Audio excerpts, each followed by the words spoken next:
ดีครับกับผมนายณัชพลสัมปทองรหัสนักศึกษา692000098สาขาวิชาวิศวกรรมไฟฟ้าแขนงวิศวกรรมไฟฟ้ากำลังวันนี้กับผมจะมานำเสนอการใช้โปรแกรม SolidWorks ในส่วนของ 2D Sketch เรื่อง Spline Tool ครับผมขั้นตอนแรกครับกดไฟล์กด New เลือกพาร์ทแล้วก็กดโอเคครับผมจากนั้นกดที่ Sketch เลือกฟอนต์แผ่นกดไลน์ผมกดต่อคอนดักชันเริ่มที่จุด Origin ลากขึ้นไปครับผมจับจุดเป็นเส้นปรับลากลงมาผม90องศาเป็นปรับ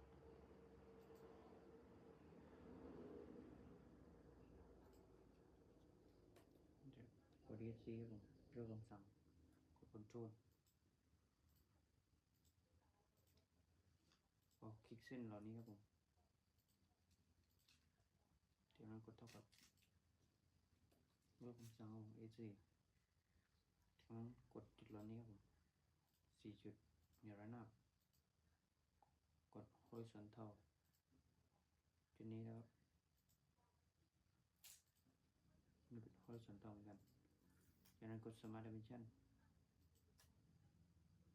บวกขนาดตรงนี้จะเป็น15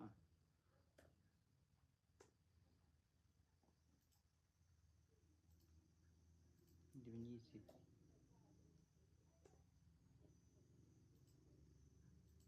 ตรงนี้เป็น10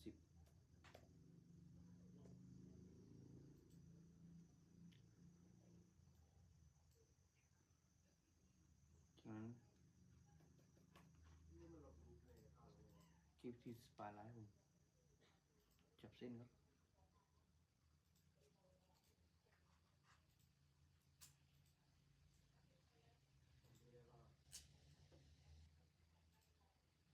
จับเส้นตามจุดเหล่านี้ครับผมอีก4ร่วมกันจากนั้นกดที่เส้นนี้ครับผมลิงใช่เหรอ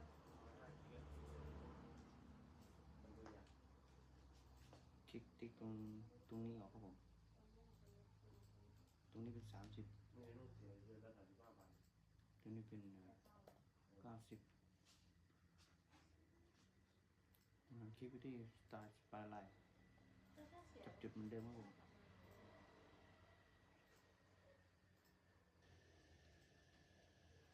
ตอนนี้ในโปรไฟล์มันไม่เยอะ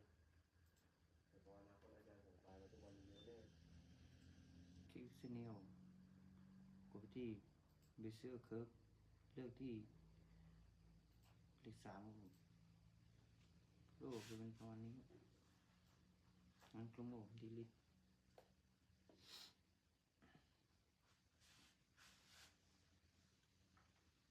จากนั้นเลือกไปที่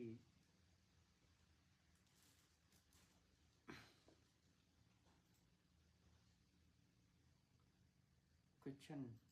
Driver Curve กดสมการเป็น RQ HQRT วงเล็บ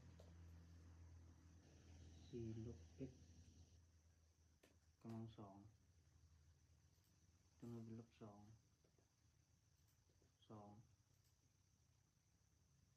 ลูกจะเป็นประมาณนี้ครับผมติ๊กถูกจากนั้นคลิกไปที่เหมือนเดิมกด Parametric กดสูตร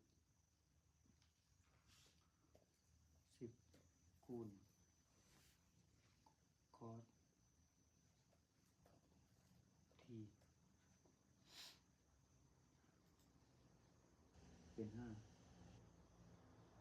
คูณไซน์ที่นี่เป็น0นี่เป็น pi พายการกดรูปออกเป็นประมาณนี้ถ้าเป็นวงกลมก็ 2 คูณไพ่เป็นวงกลมแต่ในส่วนนี้จะเป็นครึ่งวงกลมครับ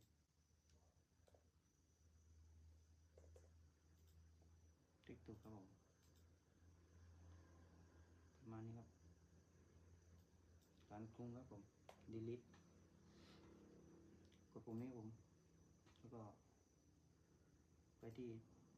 3D Sketch จากนั้นเลือกส่วนนี้เหมือนเดิมครับ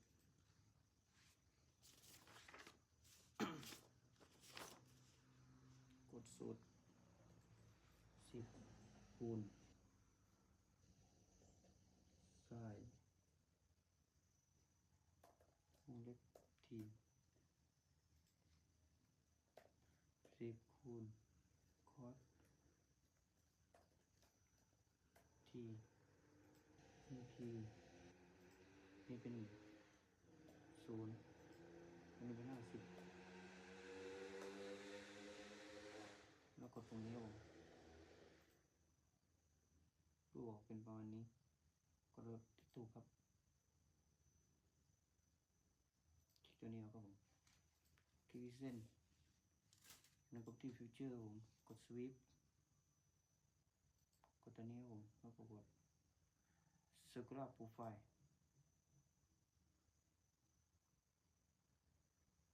รอแป๊บนึงนะครับ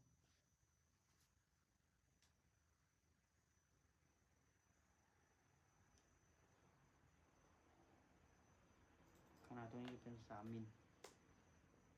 กดติ๊กถูกครับรูปจะออกเป็นประมาณนี้ครับผม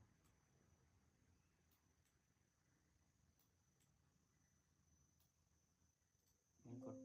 บันเซฟครับไปที่ไฟล์ใหม่เปิด new แล้วก็โอเคครับผมจากนั้นกดที่ตัวนี้ครับเลือก Spline Front Pan ลากจุดเลยครับ ESC Smart Dimension เด็บ100นิ้ว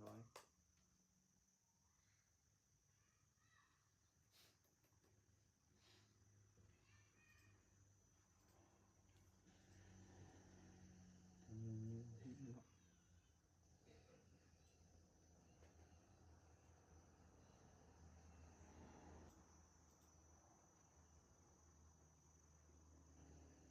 กดไปที่ Feature คลิกตัวนี้ครับผมขนาดตรงนี้เป็น100คลิกถูกครับจากนั้นกดที่ Sketch กด Spline on Surface ลากเส้นครับผมกด ESC ครับจากนั้นกดไปที่ Feature กด Sweep ติ๊กที่เส้นครับกดเสียงพูแล้วก็ Circular Profile กด10 มิลแล้วก็ติ๊กถูกแล้วงั้นกดถูก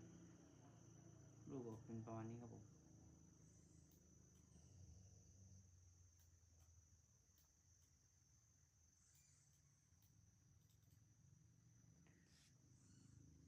ครับผมขอจบการนำเสนอการใช้โปรแกรม SolidWorks เรื่อง 2D Sketch ในส่วนของ Spline ตัวแต่เพียงเท่านี้ครับผมครับ